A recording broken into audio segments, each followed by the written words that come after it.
આ દિવસે લગ્ન, ગ્રહ પ્રવેશ, વાહન ખરીદી, સગાઈ કે કોઈ પણ શુભ કાર્ય મુહૂર્ત જોયા વગર જ કરી શકાય છે. વણ જોયું મુહૂર્ત એટલે કે અખાત્રીજ તથા આ દિવસે સોનું ખરીદવું ખૂબ જ શુભ માનવામાં આવ્યું છે. કહેવાય છે કે આ દિવસે તમે જે કોઈ વસ્તુની ખરીદી કરો તે ક્યારેય નાશ થતી નથી, તેનો ક્યારેય ક્ષય થતો નથી. આથી જ આ દિવસે સોનું ખરીદવામાં આવે છે. પરંતુ જો તમે સોનું નથી ખરીદી શકતા તો કઈ વસ્તુની ખરીદી કરવી કે જેનાથી સોનું ખરીદી કર્યા જેટલું જ ફળ પ્રાપ્ત થશે તથા અક્ષય તૃતીયાનું મહત્વ, આ દિવસે કયા કાર્યો કરવા, કયા ઉપાયો કરવા તથા અખાત્રીજની કથા આ વિડીયોમાં સાંભળશું. જો આપને વિડીયો પસંદ આવે તો લાઇક, શેર, કોમેન્ટ કરી ચેનલ પર નવા છો તો ચેનલ સબસ્ક્રાઈબ કરી બાજુમાં બેલ આઇકન પ્રેસ કરી દેજો. ધન્યવાદ. અખાત્રીજ જેને અક્ષય તૃતીયા કહેવામાં આવે છે.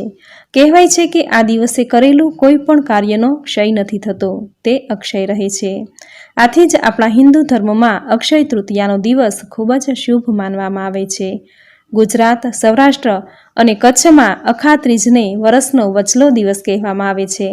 અખાત્રીજનો આ દિવસ એટલે વણ જોયું મુહૂર્ત.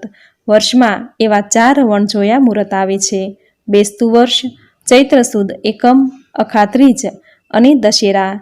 જેમાં અખાત્રીજ એ સૌથી શ્રેષ્ઠ અને શુભ માનવામાં આવે છે. આ દિવસે ગંગામાં સ્નાન કરવાનું અને દાન કરવાનું વિશેષ મહત્વ છે. આ દિવસે દાન કરવાથી પુણ્યની પ્રાપ્તિ થાય છે. આ દિવસે સોનું ખરીદવામાં જો આવે તો ઘરમાં સુખ, શાંતિ અને સમૃદ્ધિ બની રહે છે. માતા લક્ષ્મી ઘરમાં સ્થાયી નિવાસ કરે છે. આથી આ દિવસે સોનું ખરીદવું ખૂબ જ શુભ માનવામાં આવે છે. કહેવાય છે કે અખાત્રીજના દિવસે સોનાના આભૂષણ ખરીદવાથી તેમાં અનેક ગણી વૃદ્ધિ થાય છે. આ દિવસે દરેક શુભ કાર્યો જેવા કે નવા ધંધાની શરૂઆત કરવી, નવા માલ મિલકતની ખરીદી કરવી, નવા વાહન ખરીદવા, લગ્ન, જનોઈ, સગાઈ, ગ્રહ પ્રવેશ, વાસ્તુ, મુંડન વગેરે શુભ કાર્યો કરવા માટે આ દિવસે ચોઘડિયું નથી જોવું પડતું, કારણ કે અક્ષય તૃતીયાના દિવસે દરેક સમય શુભ જ હોય છે. આથી જ આ દિવસને વણ જોયું મુહૂર્ત કહેવામાં આવે છે. કહેવાય છે કે વૈશાખ સુદ તૃતીયા તિથિના દિવસે બ્રહ્મદેવને ત્યાં અક્ષય નામનો પુત્ર અવતર્યો હતો. આ કારણે અખાત્રીજને અક્ષય તૃતીયા કહેવામાં આવે છે. આ શુભ દિવસે સોનું ખરીદીને પહેરવામાં આવે તો અકાળ મૃત્યુ થતું નથી તથા આ દિવસે દાન પુણ્ય કરી જરૂરિયાતમંદને જરૂરી ચીજ વસ્તુનું દાન કરવાથી પુણ્યનું ભાથું બંધાય છે, પાપનો નાશ થાય છે, જીવનભરના સંકટ દૂર થાય છે, જીવનમાં સુખ સમૃદ્ધિ આવે છે, શુભતા મંગલતા આવે છે. આ દિવસે અમુક એવા સમાજમાં ખતરા વિધિ કરી પૂર્વજોને યાદ કરવામાં આવે છે તથા આ દિવસે ખેડૂતો ખેતીકામમાં ઉપયોગી ઓજારોની પૂજા કરી વાવેલું કે રોપેલું ધાન્ય કણમાંથી મણ થાય તેવી પ્રકૃતિને પ્રાર્થના કરે છે. આપણા શાસ્ત્રોમાં લખ્યું છે કે અક્ષય તૃતીયા પર કોઈ પણ શુભ કાર્ય કરી શકાય છે. આ માટે પંચાંગ કે ચોઘડિયું કાંઈ પણ જોવાની જરૂર નથી, કારણ કે આ દિવસે અબુજ મુહૂર્ત હોય છે. અક્ષય તૃતીયાનું ફળ અક્ષય એટલે કે ક્યારેય નષ્ટ ન થનારું હોય છે. અક્ષય તૃતીયા પર દાન પુણ્યનું પણ ખૂબ જ મહત્વ છે. આ દિવસે આપેલા દાન પુણ્યનું અનેક ગણું ફળ પ્રાપ્ત થાય છે. અક્ષય તૃતીયાના શુભ દિવસે મહર્ષિ જમદગ્નિ અને માતા રેણુકા દેવીના ઘરે ભગવાન પરશુરામે જન્મ લીધો હતો. ભગવાન પરશુરામને વિષ્ણુનો છઠ્ઠો અવતાર માનવામાં આવે છે. આથી આ દિવસે ભગવાન શ્રી હરિ વિષ્ણુની પૂજા અર્ચના કરવામાં આવે છે. ભગવાન પરશુરામની પૂજા કરવામાં આવે છે. આપણા સનાતન ધર્મમાં મહાભારતને 5મા વેદ તરીકે ઓળખવામાં આવે છે. મહર્ષિ વેદ વ્યાસે અક્ષય તૃતીયાના દિવસથી જ મહાભારત લખવાનું શરૂ કર્યું હતું. આથી મહાભારતમાં જ શ્રીમદ ભાગવત ગીતા સમાહિત છે અને અક્ષય તૃતીયાના દિવસે ગીતાના 18મા અધ્યાયનો પાઠ કરવો એ ખૂબ જ શુભ માનવામાં આવે છે. આ દિવસે સ્વર્ગથી પૃથ્વી પર માતા ગંગા અવતરિત થયા હતા. માતા ગંગાને પૃથ્વી પર અવતરિત કરવા માટે રાજા ભગીરથે હજારો વર્ષ સુધી તપસ્યા કરી હતી. કહેવાય છે કે અક્ષય તૃતીયાના દિવસે ગંગામાં ડૂબકી લગાવવાથી તમામ પાપ નષ્ટ થાય છે અને મનની મનોકામના પૂર્ણ થાય છે. અક્ષય તૃતીયાના દિવસે માતા અન્નપૂર્ણાનો જન્મદિવસ પણ માનવામાં આવે છે. આથી આજના દિવસે માં અન્નપૂર્ણાની પૂજા કરવાથી ભોજનનો સ્વાદ અનેક ગણો વધી જાય છે તથા આ દિવસે ગરીબોને કે ભૂખ્યા બાળકોને ભોજન કરાવવાનું મહાત્મ્ય છે. આ દિવસે જરૂરિયાતમંદને દાન આપવું તથા એક ગરીબને ઘરે બોલાવીને આદરપૂર્વક ભોજન અવશ્ય કરાવવું. આમ કરવાથી ઘરમાં જીવનમાં સુખ સમૃદ્ધિ આવશે, ધન ધાન્યમાં વૃદ્ધિ થશે તથા કહેવાય છે કે ધન સંપત્તિમાં આવકમાં વૃદ્ધિ કરવી છે, ઘરમાં બરકત લાવવી છે તો અક્ષય તૃતીયાના દિવસે આપણી કમાણીનો અમુક હિસ્સો દાન કરી દેવો.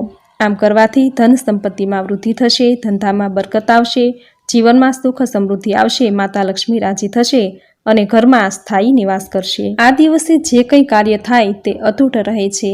દાન ધર્મ કે સુકર્મનું આ દિવસે અધિક ફળ મળે છે તથા કહેવાય છે કે આજના દિવસે શ્રી કૃષ્ણ ભગવાને પાંડવોને અક્ષય પાત્ર વનવાસ દરમિયાન આપેલું, જે કપરા કાળમાં તેને ખૂબ કામ આવેલું. જે પાત્ર કે જેમાં માંગતા ખૂટેના એ અક્ષય પાત્ર કહેવાય છે. આથી જ અખાત રીતના દિવસે વાસણ ખરીદવું ખૂબ જ શુભ રહે છે. કહેવાય છે કે આ દિવસે જો વાસણ ખરીદવામાં આવે તો આપણા ઘરમાં અન્ન ક્યારેય ખૂટતું નથી તથા કહેવાય છે કે સુદામા મુઠ્ઠીભર પૌવાની પોટલી બાંધી તેના મિત્ર ભગવાન શ્રી કૃષ્ણને મળવા આવ્યા હતા. ભગવાન શ્રી કૃષ્ણએ મૈત્રી ભાવે એ ભેટ સ્વીકારી હતી, પૌવા ગ્રહણ કરી અને સુદામાની દરિદ્રતા હરી હતી. એ દિવસ હતો અક્ષય તૃતીયા તથા કહેવાય છે કે આ દિવસે માં અન્નપૂર્ણાનો પ્રાગટ્ય દિન ગણાય છે. આથી આ દિવસે માં અન્નપૂર્ણાની પૂજા કરી વિધ વાનગી બનાવી થાળ ધરાવી આરાધના કરી ધન ધાન્ય અક્ષય રહે તેવી માં અન્નપૂર્ણાને આરાધના કરાય છે. તથા કહેવાય છે કે આ દિવસે બદ્રીનાથના દ્વાર ખુલે છે. પૂજા અર્ચના વિધિ કરી 4 ધામની યાત્રાનો આરંભ થાય છે. જ્યોતિષશાસ્ત્રની દ્રષ્ટિએ ચંદ્રમા અને નક્ષત્રોની ગતિ મુજબ તિથિઓ બને છે. જેમ જેમ ચંદ્રની કળામાં વધઘટ થાય છે તે રીતે તિથિઓમાં પણ વધઘટ થાય છે. પરંતુ વૈશાખ તૃતીયાનો દિવસ જ એકમાત્ર વર્ષભરનો એવો દિવસ છે કે જેમાં કોઈ જ વધઘટ થતી નથી. તેથી આ દિવસને અક્ષય તૃતીયાને નામે ઓળખવામાં આવે છે. કહેવાય છે કે આ દિવસથી કળયુગનો પ્રારંભ થયો હતો. આ દિવસથી ઋતુ પરિવર્તન થાય છે. તેથી આ દિવસથી ખેડૂતો ખેતીનો પ્રારંભ કરે છે. આ દિવસે ખેડૂતો પોતાના શસ્ત્રો અને પોતાના પશુઓનું પૂજન કરે છે અને આ વર્ષે પાક સારો થાય તેવી પ્રાર્થના કરે છે. પુરાણોમાં કહ્યું છે કે આ દિવસે મધ્યાહન સમયે પિતૃતર્પણ અને પિંડદાન કરવાથી તેમજ દાન પુણ્ય કરવાથી પિતૃઓને મોક્ષ પ્રદાન થાય છે.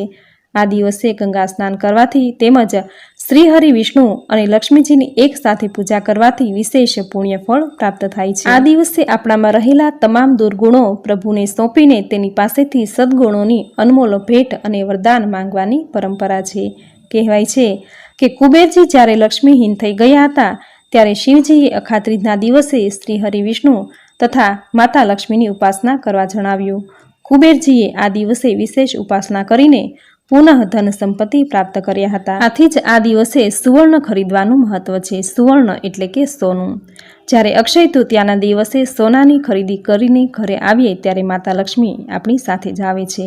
કહેવાય છે કે જેટલું સોનું ઘરમાં વધારે હોય તેટલા મા લક્ષ્મી વધારે પ્રસન્ન રહે છે અને ઘરમાં સ્થાયી રહે છે, ઘર પર પ્રસન્ન રહે છે. તેની કૃપા જીવનમાં વરસતી રહે છે. આથી આ દિવસે ભગવાન કુબેરની, માતા લક્ષ્મીની, ભગવાન શ્રી હરિ વિષ્ણુની આમ લક્ષ્મીનારાયણની પૂજા સફેદ અથવા પીળા ફૂલ અને કમળથી કરવામાં આવે છે. દૂધ અને ચોખાથી બનેલી ખીર કે સેવૈયાનું નૈવેદ્ય ધરાવવામાં આવે છે. આમ કરવાથી માતા લક્ષ્મી પ્રસન્ન થાય છે, ઘરમાં સુખ સમૃદ્ધિ આવે છે. જો આખું વર્ષ દાન પુણ્ય નથી થઈ શક્યું તો અક્ષય તૃતીયાના દિવસે દાન કરવાથી તેનું અક્ષય ફળ પ્રાપ્ત થાય છે. કદી પણ નાશ ન થાય તેવું ફળ મળે છે. આથી આજના દિવસે તમારી કમાણીમાંથી થોડો ભાગ ભગવાનના માટે અને તમારા પૂર્વજો માટે દાન કરવો. આમ કરવાથી પ્રભુ પ્રસન્ન થશે અને તમારા પિતૃઓ પ્રસન્ન થશે, તેમના આશીર્વાદ પ્રાપ્ત થશે. તેના આશીર્વાદથી ઘરમાં ક્યારેય અન્ન અને ધનની ખોટ નહીં આવે, વંશની વૃદ્ધિ થશે. અક્ષય તૃતીયાના દિવસે દાન કરનારને સૂર્યલોક મળે છે. આ તિથિનું વ્રત કરનારને રીતિ સિદ્ધિ અને શ્રીની પ્રાપ્તિ થાય છે. આ દિવસે કરેલા કાર્યો અક્ષય બની જાય છે.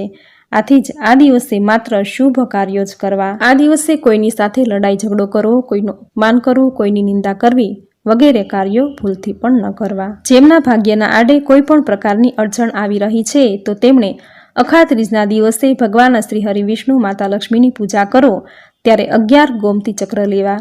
એ ગોમતી ચક્ર લાલ કપડામાં બાંધી જ્યાં ધન રાખતા હોય તે તિજોરીમાં મૂકી દેવા.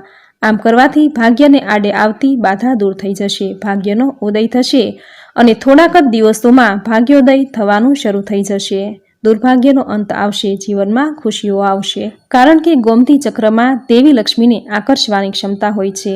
દેવી લક્ષ્મીની ઉત્પત્તિ સમુદ્રમાંથી થઈ છે અને ગોમતી ચક્રની ઉત્પત્તિ પણ સમુદ્રમાંથી થઈ છે. આથી કોળી, ગોમતી ચક્ર વગેરે માતા લક્ષ્મીના ભાઈ બહેન કહેવાય છે. જ્યાં કોળી કે ગોમતી ચક્ર કે શંખ કે છીપલા હોય ત્યાં મા લક્ષ્મી તુરંત જ દોડીને આવે છે. આથી અક્ષય તૃતીયાના દિવસે જ્યારે મા લક્ષ્મીની પૂજા કરો ત્યારે પૂજામાં ગોમતી ચક્ર અથવા તો કોળીઓ જરૂર રાખવી.